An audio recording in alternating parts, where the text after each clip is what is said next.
strong. Godzilla set fire to whatever I breathe on. Still Dre, still on top, still got it. Okay, like side note, if you haven't listened to the new Snoop Dogg and Dr. Dre album, what's it called? Missionary?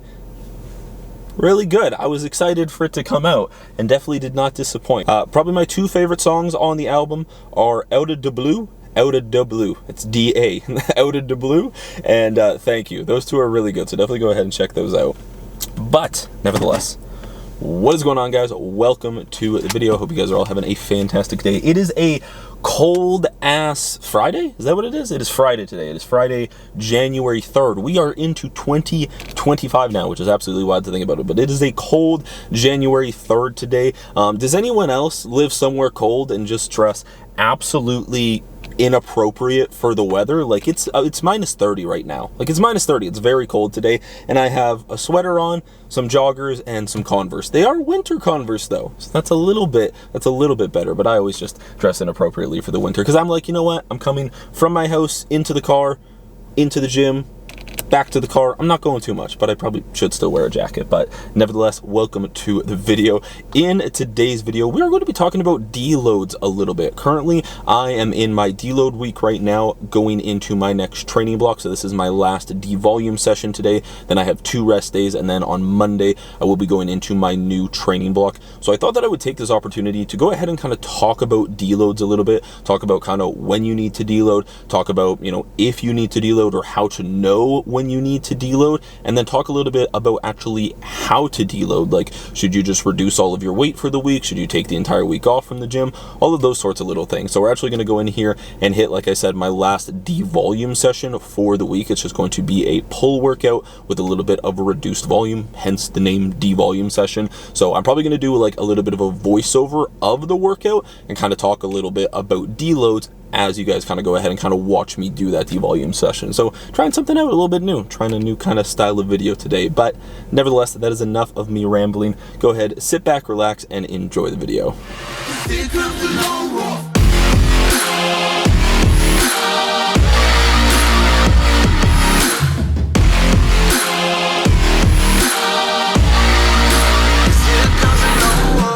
Guys, so like I said, as the workout is playing, I'm going to go ahead and talk a little bit about deloads. We're going to go ahead and kind of start off with what a deload is, then we'll go ahead and talk a little bit about when you might need to deload, and then finally we'll go ahead and touch on how to go ahead and perform a deload. So starting things off with, what is a deload? So a deload is going to be a scheduled period of downtime to go ahead and help wash us of the fatigue that builds up over the course of a training block, whether that is 8 weeks, 10 weeks, 12 weeks, 16 weeks, whatever it may be. Over time, as we go throughout a training block, if you are training very, very hard and you are training at a close proximity to failure, over time we are going to build up that level of fatigue. And as we start to build up that level of fatigue, our body's going to start to get tired. It's kind of like a car. You can only go ahead and put your pedal to the metal until your car starts to burn out, until you're redlining it. Your body is the exact same way. We can only push ourselves so far before things are going to start to break down. Injuries are going to start to occur.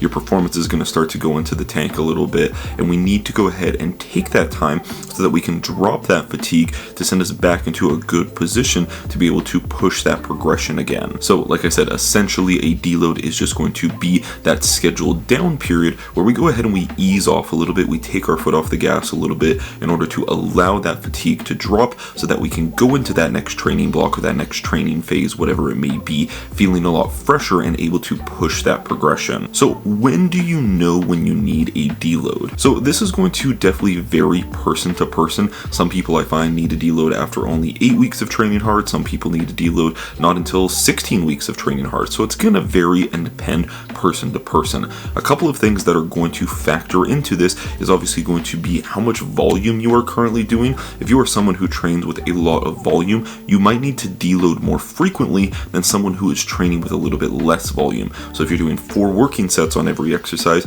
you may need to deload every 6 to 8 weeks, as opposed to someone who's maybe only doing 1 or 2 working sets might not need to deload until 10 to 12 weeks. So that's going to be the first factor. The second factor is going to be your recovery variables. Obviously, all of those things that go into a recovery, such as your sleep, such as your nutrition, such as your supplementation, all of those sorts of things are going to go into that as well. The more on point your recovery is, the less frequent you are going to have to deload. So you're nailing your sleep, you're nailing your nutrition, you're nailing your supplementation. If you are nailing all of those variables when it comes to recovery, you might not have to deload as frequently as someone who maybe is lacking a little bit in some of those areas. But ultimately, some of the signs that you can go ahead and watch out for that are going to indicate that a deload might be needed is things such as performance dropping in the gym for an extended period of time. This is obviously a big one. If you just have one shitty workout, then that is not going to be a determining factor for, oh, I need to take a deload. Like, you don't need to freak out. Everybody has their off day. Maybe you didn't sleep super great, maybe you were dehydrated, whatever it may be. But if you start to notice that, a week goes by, 2 weeks goes by, where your performance is consistently dropping in the gym, then this is a very good indicator that you probably need to take a deload. Some other things such as disrupted sleep. If you find that you are not sleeping as good, which is going to lead to a lack of recovery, this could indicate that you need to deload as well, because your body is fatigued and is struggling to get that good quality sleep. You find that you have a drop in hunger. All of a sudden, you're just not super hungry as well. You find that you are extra stressed. You find that your resting heart rate might be rising. Those are all signs that a deload might be needed. So definitely make sure that you are keeping an eye on those different signs that might indicate that a deload is needed. As well, if you find that normally you are someone where you are super hyped up to go training is your favorite part of the day, and you find that all of a sudden you are lacking that motivation to train, then this is a sign that you are reaching that point of fatigue buildup, and you need to go ahead and take some time to step back to wash yourself of that fatigue. Then over time, as you get better at noticing these symptoms and signs, you can go ahead and track the trends. So I know that for me, about every 8 to 10 weeks, I need to go ahead and take a deload, where that is when my performance is really going to start to drop off. Once I hit that kind of 8-week mark, depending on where my recovery is at, depending on where my volume is at, I might be able to push it to 10 weeks, but sometimes usually about that kind of 8-week mark is where I will go ahead and take a deload. So now, since I've been doing this long enough and I've been able to track those trends, I've been able to just go ahead and pre-program a deload in there for me. Sometimes you can go ahead and kind of auto-regulate them, which means that you just take a deload when you feel it is needed, or you can go ahead and be a little bit more proactive with it, and you can actually go ahead and schedule a deload in there. So generally, about every 8 to 10 weeks, I will go ahead and schedule a deload in there, and I generally find that as I am approaching that 8 or 10 week mark in my training block, I'm starting to feel a little bit run down and a little bit beat up, and I need that deload anyway. So over time, you'll be able to kind of track those trends and see where you can go ahead and pre-program that deload so that you can be a bit more proactive with it, and you don't have to catch up on the back end of things. Because the worst thing that you can do, and what I've done in the past before, is continue to push it too far. That deload period is going to have to be longer in order to bury yourself out of that hole when it comes to fatigue. So if you don't catch it in time, instead of only taking a week off, you might have to take 2 weeks off to go ahead and kind of catch up with that. So make sure that you catch it early enough. Now, moving on to the final point, which is going to be, how do we deload? So when it comes to deloading, there are 2 different ways that I personally like to go ahead and deload. So the first way is just going to be a complete break from the gym. You take potentially anywhere from 4 to 6, potentially even 7 days off completely from the gym. I find that this is a really good way to deload if you're going on a trip, if you're going on a vacation. You don't have to go ahead and stress about getting your workouts in. You can just use that time to go ahead and kind of take that step back, freshen up a little bit, and enjoy your vacation. So this is what I will generally do if I'm going on a trip somewhere where I might not have access to a gym and I know it's going to be a little bit more difficult to train, is I will just go ahead and take anywhere from, like I said, 4 to 7 days completely off. This is going to be a really great way to go ahead and wash you of that fatigue, and also it is going to be a very good mental break from the gym as well. If you are someone like me, where bodybuilding is basically my job, over time you do start to become a little bit burnt out from it from time to time. So just having that little bit of a step away from the gym for a couple of days can be a really good reset. But if I'm not going on a trip, if I'm not going on a vacation, if things are just business as normal, this is how I like to go ahead and perform my deloads. Is I will go ahead and take 1 to 2 additional rest days throughout the week. So normally I train 5 days per week and I rest 2 days per week. So normally what I will do during a deload now is I will rest 4 days per week, and then those other 3 days I will go in and I will perform devolume sessions, which is what you guys are currently watching right now. Now, devolume sessions are a really great way to go ahead and avoid detraining,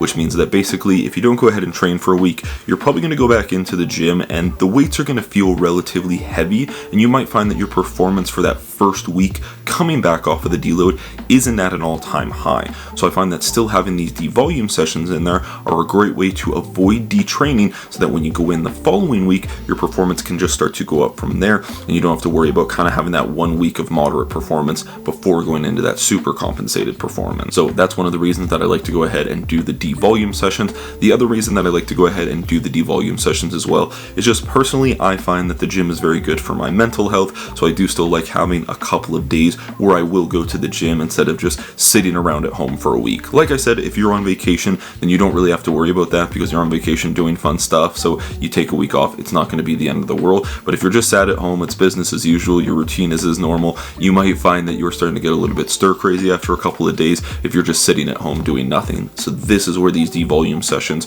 can be very beneficial. The main thing that I'm focusing on is obviously the first thing is going to be the biggest change in volume. So if I am doing 2 working sets on an exercise, I'm only going to do 1 working set on that exercise during the devolume session. We're going to go ahead and basically cut our volume in half. So if you're doing 4 sets on every exercise, you're only going to do 2 sets on every exercise. If you're doing 2 sets on every exercise, you're only going to do 1 working set on every exercise, which is also going to shorten the time that these devolume sessions are going to take you, which can be very beneficial for just helping you have a little bit more time throughout the day. So that's going to be the first thing, is going to be a reduction in volume, because we are still in a deload. We don't want to be building up additional fatigue by doing a whole bunch of working sets, pushing things super hard. We want to still be taking our foot off the gas a little bit, like we talked about, in order to make sure that when we do go into that following week of training, we're not still feeling fatigued. So the first biggest change is going to be a big reduction in volume. We're going to basically be just cutting our volume completely in half. The second change is going to be a slight reduction in intensity. For myself personally, most of my exercises I will take to failure, if not 1 RIR, where I'm leaving 1 rep in reserve. But during a devolume session or a deload session like this, I will go ahead and do generally about 2 to 3 RIR, where I'm leaving 2 to 3 reps in reserve, so I'm not taking anything to failure, because those failure sets are really going to push a high level of fatigue, which again is not what we want during this deload week. As far as weight goes, I will not go ahead and adjust the weight during my devolume sessions. Now this is something that's very important, is when I have done devolume sessions in the past, like 4 or 5 years ago, I would go ahead and cut all my weights in half. So I'd just basically be doing pump workouts with this really light weight. But what I found was that going back in to my full training the following week is that my performance just sucked, because all of the weights felt super heavy because my body wasn't used to it. So now during these devolume sessions, I will still keep the weight the exact same as it was when I'm training full blown, but as we mentioned, I will not be doing as much volume, and I will not be taking those sets to a high degree of intensity as I normally would, to avoid that accumulation of fatigue. And that's something that's very important. But that is pretty much going to cover it when it comes to what a deload is, when you should be deloading, and then how to go ahead and deload. So like I talked about, definitely make sure that you are periodizing and programming these deloads into your training program if you know when they are going to be needed, because going ahead and making sure that you are getting ahead of that fatigue is something that is so important, or otherwise you are going to have a 2, 3, 4 week period where your performance is just going to suck because you were overly fatigued. So make sure that you are taking the time to manage that fatigue, you are taking the time to have that structured deload, that structured time of your foot being a little bit off the gas, so that you can go back into things with full force, you can dive into it with full performance, and that's something that is very important. But as always, if you guys did enjoy the video, if you guys did get value from the video, please be sure to drop a like on the video. I would greatly appreciate it. As well, if you guys are new around here, be sure to click that red subscribe button so that you don't miss out on any future content. Other than that, I will catch you guys in the next video. Peace.